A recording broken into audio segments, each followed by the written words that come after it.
சர்க்கரையை தாண்டி மௌனமாக மிக அதிக அளவில் அதிகரித்துக் கொண்டிருக்கக்கூடிய ஒரு வியாதி இன்றைக்கு புற்றுநோய். நமக்கெல்லாம் நம்முடைய இலக்கியத்தில் ஆரம்பத்தில் நமக்கு காலையில் குடிப்பதற்கான பானம் குறித்து பெரிய ஒரு கருத்து முன்னாடி இருந்ததில்லை. முன்பெல்லாம் உழைக்கும் மக்கள் எல்லோரும் காலையில ஒரு நீராகாரம் அருந்திட்டு உழைக்க கிளம்பியிருக்காங்க. காலங்காலையில ஒண்ணு நீராகாரம் எடுத்திருக்காங்க. அப்படி என்ற இல்லை என்றால் பருவத்தை ஒட்டிய நோய்கள் என்ன வருதோ அதற்கேற்ற ஒரு கஷாயத்தை காலை பானமாக குடித்திருக்கிறாங்க. ரொம்ப மழை காலத்துல, ரொம்ப ஒரு பனி காலத்துல முசுமுசுக்கை கீரையும் கரிசலாங்கண்ணியும் மட்டும்தான் கஷாயமாக வடித்து அதை காலையில் குடித்து போகக்கூடிய பழக்கம் நம் தமிழ் மக்களுக்கு நிறைய இருக்கு. நோயணுகா விதியில சித்த மருத்துவத்துல ரொம்ப தெளிவாக அதை சொல்வார்கள். ஒரு முசுமுசுக்கை குடிநீர் அப்படின்னு, முசுமுசுக்கைனா இரு குரங்கின் கை அப்படின்னு சொல்லி தமிழ் இதுல ஒரு இலக்கியத்துல அந்த ஒரு பேர் உண்டு. ரொம்ப எளிதாக களை செடி என்று இன்றைக்கு பேசப்படக்கூடிய ஒரு துணை செடியாக வளரக்கூடிய அந்த முசுமுசுக்கை கீரை தான் சளி, இருமல, மூக்கடைப்பு, தும்மல் இந்த மாதிரி நீக்கிறதுக்காக குடித்த ஒரு பானம். அதுக்கப்புறம் பித்தமாக இருக்கிறது, உடலில் செரிமன குறைபாடு இருக்கிறது, எதுக்கழித்தல் இருக்கிறது, செரிமனம் சரியா இல்லை அப்படின்னா சுக்கு கஷாயம் தான் போட்டு குடிச்சிருக்காங்க. சாதாரண ஒரு தினம் சாப்பிடக்கூடிய பானமாக சுக்கு குடிநீரை வெறும் சுக்க தட்டி குடிச்சிருக்காங்க. இஞ்சியை குடித்திருக்கிறாங்க. அப்புறம் காலை, மாலை, மதியம்னு தினம் குடிக்கக்கூடிய உணவுகளாக அவர்கள் எடுத்தது பாத்தீங்கன்னா காலையில காலையில் இஞ்சி, மாலை கடுக்காய், மத்தியானம் சுக்கருந்து அப்படின்னு சொல்லுவாங்க. காலையில இஞ்சிச்சாறு, இரவு கடுக்காய் பொடி, மத்தியானம் சுக்கு. இது மூணு சாப்பிடுற ஒரு மனிதனால மனிதனுக்கு எந்த ஒரு நோயும் வராது அப்படின்னு சொல்லி அந்த காலத்துல சொல்லியிருக்காங்க. அதுக்கு காரணம் காலையில பெருக்கெடுத்திருக்கக்கூடிய இஞ்சி, பெருக்கெடுத்திருக்கக்கூடிய பித்தம், அந்த பித்தத்தை தணிப்பதற்கு காலையில இஞ்சி சாறு எடுத்திருக்காங்க. மதியம் செரிமனத்தை சீராக்கணும், வாதத்தன்மையை சரிப்படுத்தணும் அப்படிங்கிறதுக்காக மத்தியானம் சுக்கு பொடியை சாப்பிட்டிருக்காங்க. மாலையில் சீரணம் நல்லா இருக்கணும், மலம் எளிதாக மறுநாள் கழிய வேண்டும், அதுக்கப்புறம் உடலுக்கு வன்மை தரக்கூடிய விஷயங்கள் வேணுங்கிறதுக்காக 6 சுவையும் கொண்ட ஒரே உணவான கடுக்காயை பொடி செய்து சாப்பிட்டிருக்காங்க. இதுதான் நம்முடைய பழக்கமாக பழம் தமிழ் இலக்கியங்கள்ல ரொம்ப தெளிவாக காலை இஞ்சி, மாலை கடுக்காய், மத்தியானம் சுக்கருந்தனும் சொல்லி சொன்னது இதுக்காகத்தான். பல நாட்களாக இருந்த பழக்கம். ஆனால் இன்றைக்கு நம்ம பெரும்பாலும் சாப்பிடுவது காலையில் தேநீரோ இல்லைன்னா காஃபியோ. இந்த தேநீரில் என்ன இருக்கிறது? தேநீர் மிகச்சிறந்த ஒரு பானம். உண்மையிலேயே தேநீர் தேயிலையாக சீன மக்கள் சாப்பிட்ட, நாம் எப்படி சுக்கு கஷாயம் சாப்பிட்டோமோ அதே மாதிரி சீனர்கள் சாப்பிட்ட ஒரு மருத்துவ பானம் தான் தேயிலை குடிநீர். அதில் உடலுக்கு ஒரு ஊட்டம் கிடைக்கிறது, உடலுக்கு ஒரு உற்சாகம் கிடைக்கிறதுன்னு உணர்ந்த ஆங்கிலேயர்கள் அதை அன்றாட பானமாக உலகம் எங்கும் மாத்துறாங்க. அது நமக்கு தெரியாத வரலாறு. ஆனால் இன்றைக்கு அந்த தேயிலை குடிநீர் எப்படி இருக்கிறதுன்னு கொஞ்சம் நம்ம யோசிச்சு பார்க்கணும். Centre for science and environment அப்படிங்கிற ஒரு ஆர்கனைசேஷன் இங்கே நம்ம விநியோகத்தில் இருக்கக்கூடிய எல்லா தேயிலை பொடியையும் எடுத்து மிக பிரபலமான நிறுவனங்கள் கொடுக்கக்கூடிய தேயிலையிலிருந்து சாதாரண தேநீர் கடைகளில் கொடுக்கக்கூடிய தேயிலை பொடி வரைக்கும் அவங்க பல சாம்பிள்ஸை எடுத்து ஒரு ஆராய்ச்சி பண்ணாங்க. அந்த ஆராய்ச்சியின் முடிவை கடந்த ஆண்டு ஜனவரி மாதம் வெளியிட்டார்கள். அவங்க என்ன சொன்னாங்க அப்படின்னா, நாம சாப்பிடக்கூடிய ஒவ்வொரு கோப்பை தேநீரிலும் உலக நாடுகள் தடை செய்து வைத்திருக்கிற 13 வகையான நச்சு ரசாயனங்கள் கலந்திருக்கிறது. அவையெல்லாம் பூச்சிக்கொல்லி என்ற பெயர்ல உள்ளே நுழைந்த ரசாயனங்கள் அப்படின்னு ஒரு அறிக்கையை வெளியிடுறாங்க. உண்மையிலே எவ்வளவு வேதனையாக இருக்கிறதுன்னா, ஒரு விளிம்பு நிலையில் இருக்கக்கூடிய ஒரு சாதாரண ஏழை தொழிலாளி தன்னுடைய உடல் நலம் அடுத்த வேலை செய்வதற்காக, உடலை ஊக்குவிக்கிறதுக்காக எடுக்கக்கூடிய பானத்திலிருந்து எந்த தளத்தில் இருக்கக்கூடிய மனிதராக இருக்கட்டும் களைப்பை நீக்குவதற்காக சாப்பிடக்கூடிய முதல் ஒரு பானம் அப்படின்னா அது தேயிலை தான்.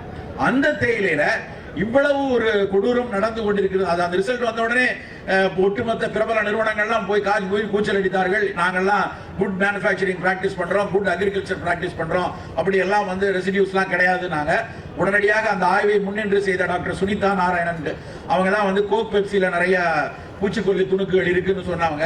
அந்த அம்மா உடனே அறிக்கை வெளியிட்டாங்க, எங்க கிட்ட அத்தனை தேயிலை தூளுக்கும் பேட்ச் நம்பரோட எவிடன்ஸ் இருக்கு. யாருக்கு அந்த எந்த நிறுவனமுடைய இதை நாங்கள் சோதித்தோன்னு உங்களுக்கு தெரியணும்னா நாங்க நாளைக்கெல்லாம் அந்த பேட்ச் நம்பரோட வெளியிட தயார்னு அறிக்கை விட்டாங்க. உடனே கப்பு சிப்புன்னு எல்லாரும் அமைதியாயிடுச்சு. நண்பர்களே, யோசித்து பாருங்க. நாம இன்னைக்கு நிறைய பேருக்கு பூச்சிக்கொல்லி துணுக்குகள் பற்றிய பயம் இருக்கிறது. நம்ம வீட்டுல வெண்டைக்காய் வாங்கினாலோ இல்ல அவரைக்காய் வாங்கினாலோ கத்திரிக்காய் வாங்கினாலோ போட்டு கழுவுன்னு கழுவி அதுக்கப்புறம் துணியை வச்சு தொடச்சு, அப்புறம் முடிஞ்சா சில பேர் உப்பு தண்ணியில கழுவி, சில பேர் வெந்நீர்ல கழுவி தொடச்சு அதுக்கப்புறம் தான் பொரியலோ கூட்டோ செய்யறோம். யாரெல்லாம் வீட்டுல நம்ம தேயிலையை கழுவுன்னு கழுவி அதுக்கப்புறம் அதுல உள்ள துணுக்குகள்லாம் போறதுக்கு துணி வச்சு தொடச்சு செய்யறோம்னு கொஞ்சம் யோசிச்சு பாருங்க. அப்படி செய்வதற்கான வாய்ப்பே கிடையாது. அத்தனை தேயிலையும் நம்ம நேரடியாக அதுல வெந்நீரை ஊத்தி இன்ஃபியூஷன் எடுத்து தான் நம்ம குடிக்கிறோம். எவ்வளவு பெரிய சிக்கலில் அது கொஞ்சம் கொஞ்சமாக நுணுக்கு நுணுக்காக இம்மி அளவாக அதில் உள்ளே சேரக்கூடிய அத்தனை ரசாயனங்களும் என்றைக்கு அவை நமக்கு உடலுக்கு பிரச்சனை செய்யும்னு யாராலையும் சொல்ல முடியாது. பல ஆண்டுகளாக 10-15 ஆண்டுகளாக இயற்கை வேளாண் விஞ்ஞானி நம்மாழ்வார் ஐயா அவர்கள் 2001-2 எனக்கு நினைவிருக்கிறது, தொடர்ந்து அவர்கள் சொல்லி வந்தது களைக்கொல்லியை பயன்படுத்தாதீங்க. ஏன்னா விவசாய உலகம், விவசாய அதிகாரிகள், விவசாய விஞ்ஞானிகள் தொடர்ந்து முன்னிறுத்தியது களைக்கொல்லியை பயன்படுத்துங்க அப்படின்னு. இந்த களைக்கொல்லி மிகப்பெரிய ஆபத்தான விஷயம், வேண்டாம் என்று நம்மாழ்வார் ஐயா தொடர்ந்து பேசிக்கொண்டே இருந்தாங்க. எனக்கு நன்றாக நினைவிருக்கிறது, நானும் அவரும் ஒரு ஊடக விவாதத்தில் கலந்து கொண்டிருந்த போது எதிரணியில் இருந்த பெரிய விஞ்ஞானிகள் எல்லாரும் எங்கள்கிட்ட வந்து, உங்களால ஒரு பேப்பர் காட்ட முடியுமா இந்த ஹெர்பிசைடுன்னு சொல்லக்கூடிய வீடிசைடுன்னு சொல்லக்கூடிய களைக்கொல்லிகள் நேரடியாக நோயை உருவாக்குகிறது என பன்னாட்டு மருத்துவ சஞ்சிகைகள் வெளியான ஏதாவது கட்டுரைகளை ஆவணமாக எங்களிடம் காட்ட முடியுமா என்று விவாதித்தார்கள். அப்பொழுது நாங்கள் சொன்னோம், இந்த மாதிரி ஒரு இன்டர்நேஷனல் ஜேர்னல்ல பப்ளிஷ் ஆன ஒரு டேட்டா இப்பொழுதுதான் கலெக்ட் பண்ணிட்டு இருக்காங்க, எங்களால் முழுமையாக சொல்ல முடியவில்லை, ஆனால் பல நாடுகளிலும் அதை பற்றிய விஞ்ஞானிகளிடையே சர்ச்சை இருந்துகிறது அப்படின்னு சொல்லிட்டு இருந்தாங்க. இந்த புற்றுநோய் முன்பெல்லாம் வந்து எங்கேயோ எப்போதோ எங்கேயோ ஒன்று கேள்விப்படுவோம், பதறி போவோம், தமிழ் திரைப்படங்கள்ல மட்டும்தான் நாம் பார்த்த விஷயமாக இருந்தது. ஆனால் இன்றைக்கு பெருவாரியாக ஆங்காங்கே கேள்விப்படக்கூடிய ஒரு விஷயமா மாறிக்கொண்டிருக்கிறது. அதுவும் குறிப்பாக பெண்களின் மார்பக புற்றுநோய் வந்து ஒரு காலத்தில் மருத்துவ தரவுகள் படி 60 வயதில் வரும் அப்படிங்கிற ஒரு புள்ளிவரம் உண்டு. பாலூட்டாத, திருமணமாகாத, கருத்தரிக்காத, பாலூட்டாத மகளிருக்கு வரக்கூடிய வாய்ப்புகள் அதிகம் என்றுதான் மருத்துவ தரவுகள் இருந்துச்சு. ஆனால் 2012-13 வெளியான அறிக்கை என்ன சொல்லுதுன்னா, 60-70 வரணும் அவசியம் இல்ல, இன்றைக்கு இந்தியாவில் மிகப்பெரிய அளவில் மார்பக புற்றுநோய் வர்றது 30 முதல் 40 வயது வரை அப்படின்னு சொல்ல ஆரம்பிச்சிருக்காங்க. கிட்டத்தட்ட பரிசோதிக்கக்கூடிய நபர்கள் 50% மேற்பட்டவர்களுக்கு இந்த புற்றுநோய் ஒன்று வந்திருக்கிறது அல்லது வருவதற்கான வாய்ப்புகள் இருக்கிறதுங்கிற அளவுக்கு அதிகரித்துக் கொண்டே இருக்கிறது. ஒரு காலத்தில் பெண்களுக்கு மிக அதிக புற்றுநோயாக இருந்ததுங்கிறது கருப்பையினுடைய கழுத்து பகுதியில வர்ற புற்றுநோய். இன்றைக்கு அது குறைந்து இன்றைக்கு பெண்களுக்கு மிக அதிகமாக வருகிறது மார்பக புற்றுநோய்ங்கிற புள்ளிவரம் வந்திருக்கு. ஏன் இப்படி இவ்வளவு புற்றுநோய் அதிகரிக்கிறது, சர்க்கரை நோய் அதிகரிக்கிறது, 30 வயதுகளில் நடக்கக்கூடிய மாரடைப்புகள் பற்றி எங்கெங்கேயோ கேள்விப்படுறோம், உளவியல் நோய்கள் பெருகி கொண்டே போது, நாள்பட்ட நுரையீரல் நோய்கள் மிகப்பெரிய அளவில் இருக்கு. எதனால் இந்த மாதிரியான தொற்றாத வாழ்வியல் நோய்கள் கூடிக்கொண்டே போகிறதுன்னு பார்த்தோம்னா 3 முக்கியமான விஷயங்கள். மருத்துவ காரணங்கள்ல மரபணு காரணங்களை தாண்டி பார்த்தோம்னா 3 விஷயங்கள் மிக முக்கியமா இருக்கு. ஒன்னு உணவு, முதல் விஷயம் உணவு, இரண்டாவது மனம், மூன்றாவது சுற்றுச்சூழல். இந்த 3 விஷயங்களில் நடக்கக்கூடிய அக்கறையின்மையும் இந்த 3 விஷயங்களில் நடத்தப்படக்கூடிய வன்முறைகளும் தான் இந்த மாதிரி நோய் கூட்டங்கள் மிகப்பெரிய அளவில் பெருகி இருப்பதற்கான மிக முக்கியமான காரணம். இதில் மனம் முழுக்க முழுக்க நுகர்வோர் கலாச்சாரத்தில் சிக்கி கொண்டிருக்கிறது.